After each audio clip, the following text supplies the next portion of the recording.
Welcome to my English class. Hi, I'm Miss Widi. Where learning English is so easy and fun. Sebelum kita mulai, jangan lupa untuk like, comment, and subscribe.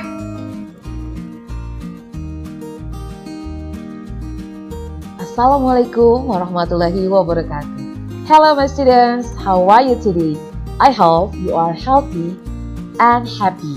Today we will continue our material about report text part 2. Let's start.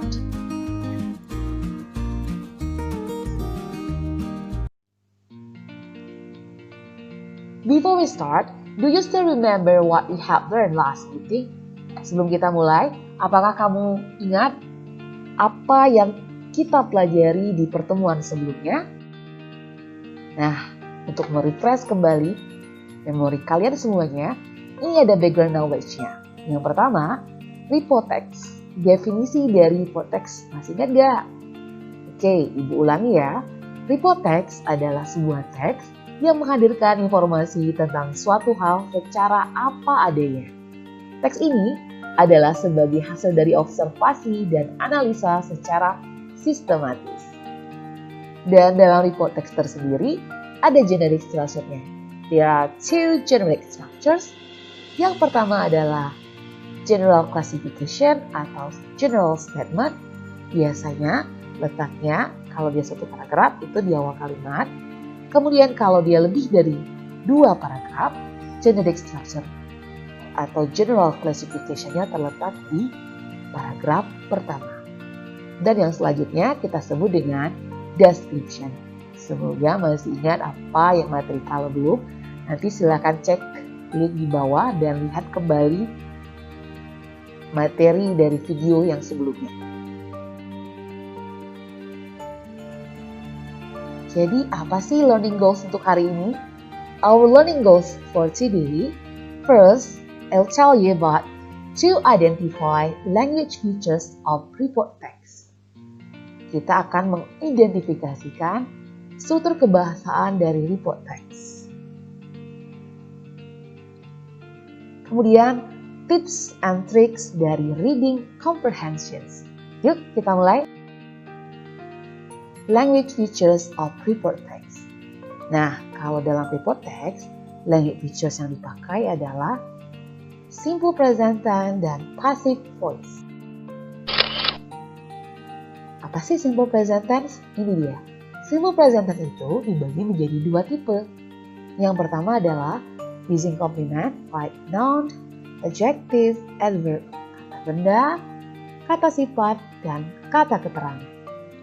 Rumus yang dipakai subject plus to be, is, are, dan komplementnya negatif dan interrogatif. Silakan anak ibu baca ya. Nah, selanjutnya simple present tense menggunakan atau using verb. Formulanya ada seperti ini. Subject ditambah verb want. Ini untuk negatif dan interrogatifnya. Oke, perhatikan contoh di bawah ini ada sebuah teks yang terdiri dari 3 paragraf. Judulnya bats. Nah, kita perhatikan. Ada kata yang saya tebalkan. Are, sleep, chest, sand, live, eat, help. Kira-kira ini apa ya? Yuk kita perhatikan. Nah, perhatikan yang ibu lingkari ini. Bats are nocturnal mammals. Bats sebagai subjek, are sebagai to be, nocturnal mammal sebagai objeknya kata benda. Maka ini kita sebut apa? Ya, kita contoh satu lagi. They send out high-pitched squeals. Send out. Ada lagi contohnya. Satu lagi. The manly eat fruit. Ketiga kalimat yang saya lingkari ini merupakan simple present tense. Perhatikan. That are, they send. Nah, send simple present tense yang menggunakan verb. The manly eat fruit. Eat juga menggunakan verb. Jadi ketiganya adalah contoh dari simple present tense.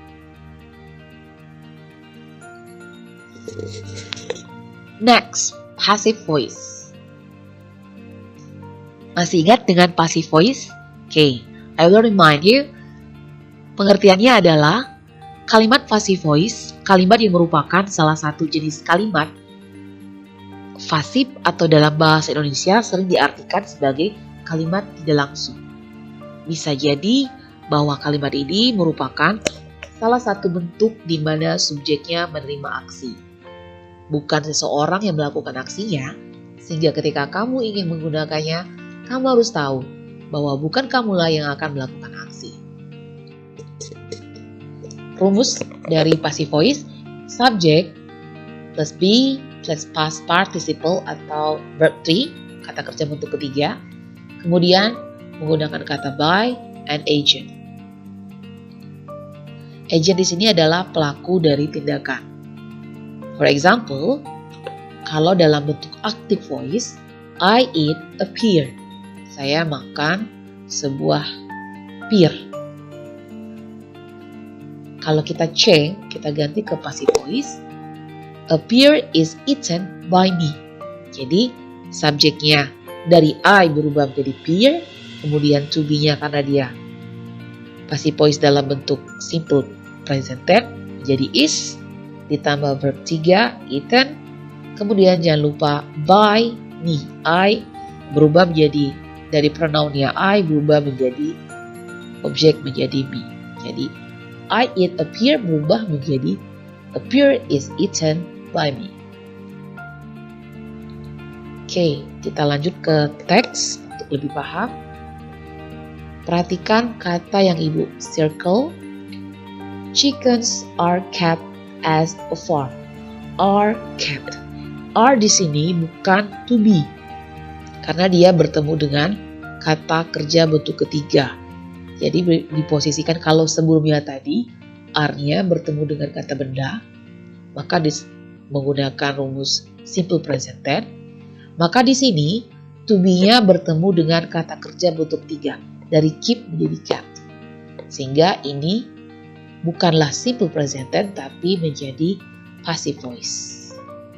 Contoh lainnya, hens are fed. Are fed. Jadi verb 3. Jadi kalau to be bertemu dengan verb 3 bukan simple present tense tapi menjadi ya benar passive voice. Passive voice. Contoh lainnya, hens are bred for both bla bla bla. Lagi-lagi di sini subjek ditambah to be ditambah verb 3. Ini disebut dengan passive voice. Oke, next. Kita beralih ke tips and trick reading comprehensions. Nah, nanti jika kamu bertemu teks kemudian disuruh untuk menjawab pertanyaan berdasarkan teks tersebut, ada beberapa tips dan trik. Oke, silakan dipahami dan didengarkan. Yang pertama, jika model soalnya seperti ini, yaitu tentang topik atau main idea of the text. Contohnya seperti ini ya, Anda bisa lihat. Yang pertama adalah kita harus pahami dulu apa itu topik, apa itu main idea of the text. Topik adalah subjek dari bacaan tersebut. Sedangkan main idea adalah keterangan, penjelasan uraian atau sudut pandang penulis tentang topik. Topik berbentuk kata atau frase, sedangkan main idea of the text biasanya berbentuk kalimat. Contoh soalnya seperti ini.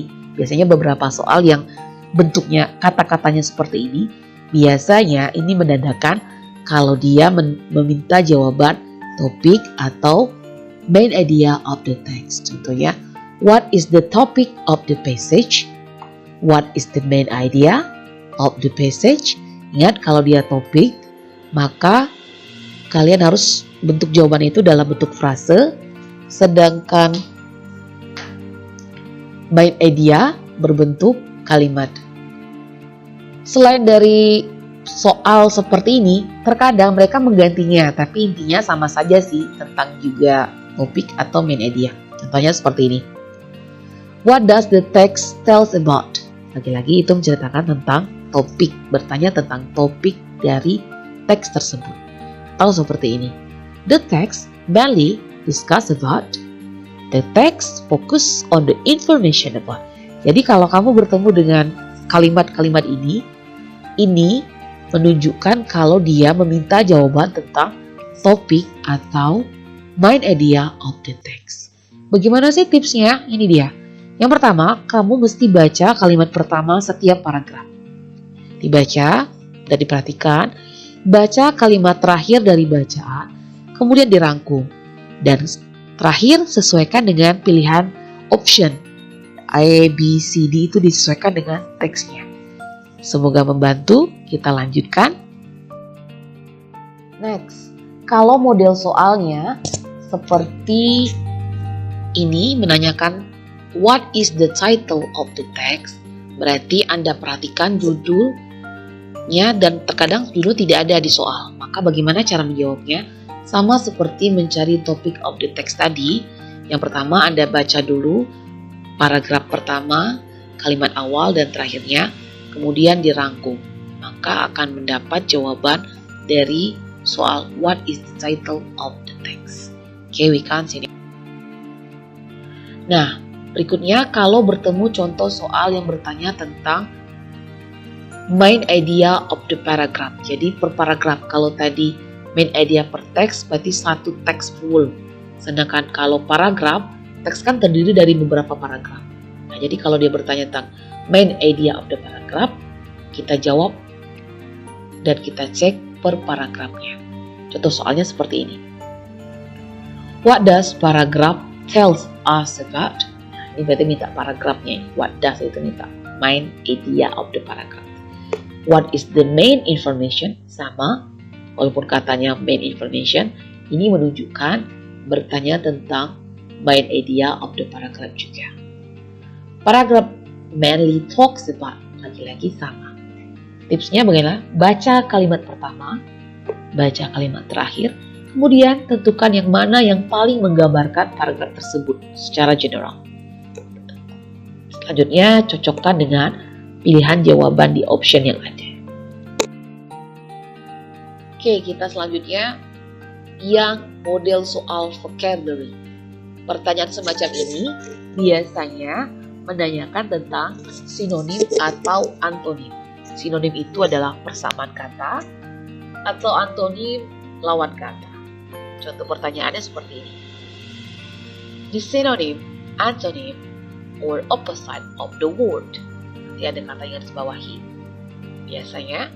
Kemudian, which of the following has the close meaning? Close meaning itu sama dengan sinonim, bukan antonim ya. Jadi kalau dia bilang which of the following has the close meaning, berarti dia minta persamaan kata.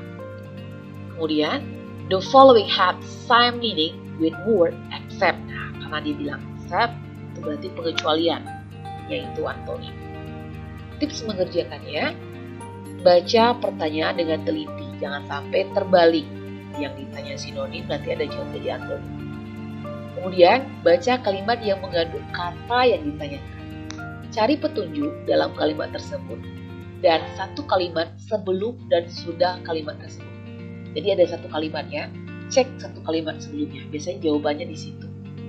Dan terakhir sesuaikan dengan pilihan jawaban yang ada. Next, kalau model soalnya berhubungan dengan details. Biasanya kalau berhubungan dengan details itu biasanya bertanya itu berupa kalimat tanya yang terkait dengan WH questions. Who, menanyakan siapa, what, apa, where, alamat atau di mana lokasinya, when, tentang time atau waktu, why, itu biasanya reason, alasannya apa. Tips cara mengerjakannya, baca soal dulu. Jangan baca teks dulu, tapi baca soal dulu. Karena ini adalah tips untuk mempersingkat mengerjakan reading text. Terkadang siswa itu membaca teks dulu baru baca soal. Itu salah. Jadi yang bagusnya, baca soal dulu. Jadi Anda bisa fokus yang mana yang ditanyakan oleh si soal tersebut. baca soal dan pilihan jawabannya. Kemudian tandai jawabannya logis, boleh Anda underline atau Anda circle, making a circle, buat lingkaran, kata-kata yang ini kayaknya lebih sesuai dengan jawaban yang ada. Kemudian pindai bacaan untuk mencari yang mengandung informasi yang ditanyakan. Dan terakhir, jawablah pertanyaan sesuai dengan yang ditanyakan. Contohnya kalau dia tanya where, nanti biasanya berhubungan dengan tempat atau place. Jadi nggak mungkin berhubungan dengan time. When, itu kebalikannya, tanyakan tentang waktu. Jadi jawabannya itu berupa misalnya in the morning, at 7 o'clock. Nah, itu jawaban yang berubah dengan when. Oke, kita lanjut.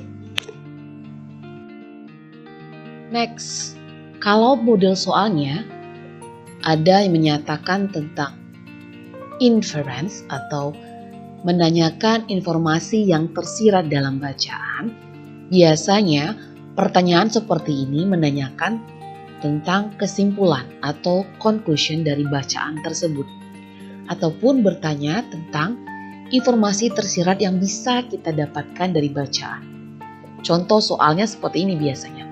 What can we conclude? Itu inference ya. What can you learn? Sama juga. What can we conclude? Kesimpulan. What can you learn from the text? Juga sama tentang conclusions. What can we infer from the text? Lagi-lagi sama tentang kesimpulan. Yang membedakan hanya bentuk kalimatnya saja. Tapi intinya kalau dia bertanyakan tentang conclusion, what can you learn, itu tetap berhubungan dengan inference atau menanyakan kesimpulan dari teks tersebut. Cara mengerjakannya, pahami pertanyaan, lagi-lagi lihat teks soal dulu, bukan ke teks. Lihat ke soal teks, baru ke teksnya. Berikan kesimpulan dengan logis. Sesuaikan dengan pilihan jawaban yang ada. Let's practice. Perhatikan teks di bawah ini yang berjudul Celebrate Telephone. Nah, perhatikan kalimat yang Ibu lingkari. Kalimatnya yaitu telephone is known as. Nah, kira-kira ini kalimatnya adalah passive voice atau simple present tense. Ingat penjelasan Ibu sebelumnya, jika to be-nya bertemu dengan kata benda, kata sifat, atau kata keterangan, maka itu termasuk dengan simple present tense. Sedangkan jika to be-nya is bertemu is, MR bertemu dengan kata kerja bentuk ketiga, maka kalimat tersebut merupakan jenis dari passive voice. Telephone is known as. Oke, kita lihat jawabannya apa? Ya, benar. Jawabannya adalah passive voice karena is bertemu dengan noun, verb ketiga dari noun. Oke, ada yang lain? Oke, kita perhatikan di it is used in people daily activity. Ini juga termasuk passive voice karena is plus used, verb 3. Itu ya. Selanjutnya, bagaimana dengan yang ini yang saya lingkari? Ada kata sense dan receive. Ini jelas. Instrument that sense and receive. Berarti ini termasuk dari verb simple present tense, kata kerja.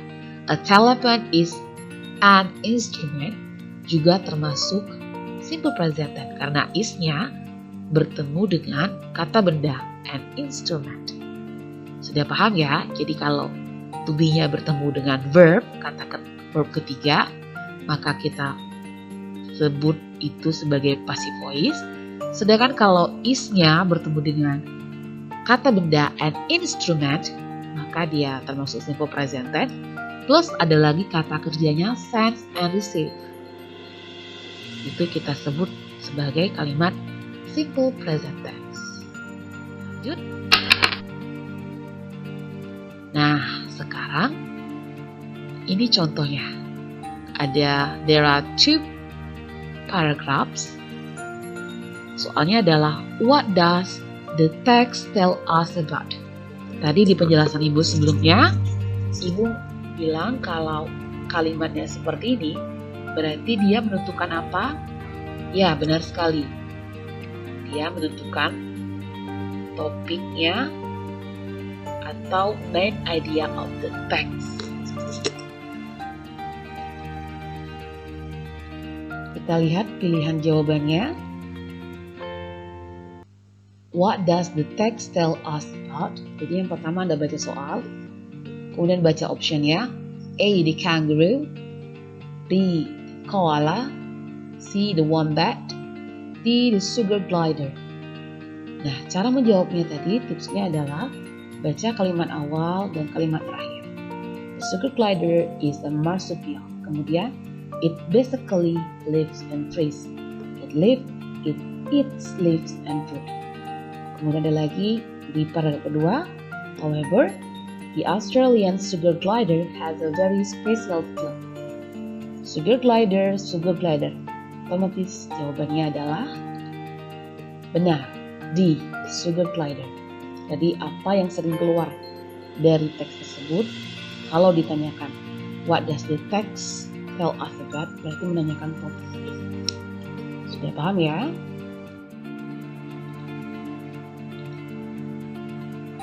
Nah, ini berikutnya. Ada 2 paragraf juga. Pertanyaannya adalah, what is the main idea of the paragraph 2? Jika tadi menanyakan tentang topik dalam teks sebuah teks, maka yang ini, what is the main idea of the paragraph 2? Kita langsung perhatikan ke paragraf keduanya. Perhatikan, paragraf kedua aja tidak perlu lagi perhatikan paragraf 1 karena yang ditanyakan adalah the main idea of the paragraph 2. Langsung kita lihat di kalimat awalnya. Wildlife is another important forest resource. Jawabannya ada di, apakah ada di jawaban A, B, C, dan D?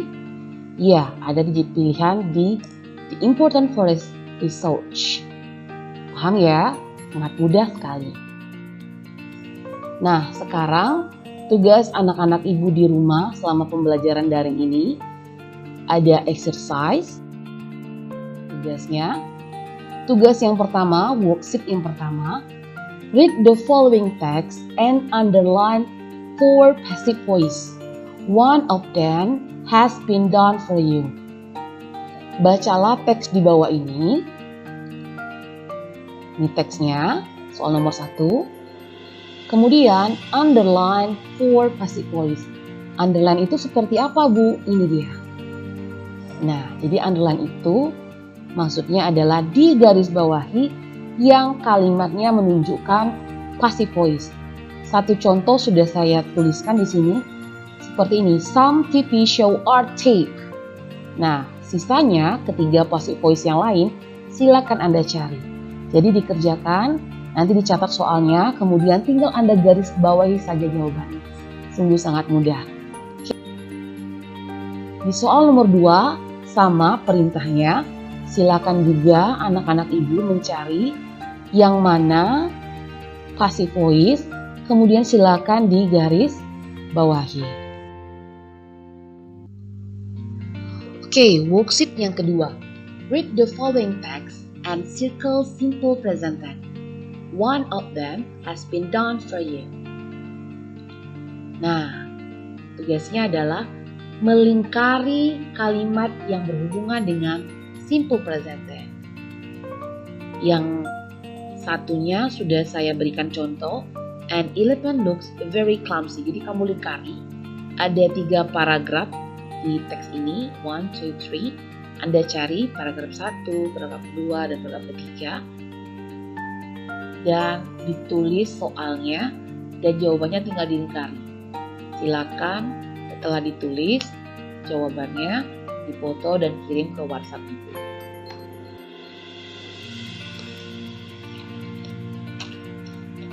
Okay, thank you for your attention. I hope you will understand about report text part 2. Don't forget to like, share, and subscribe. See you. Bye.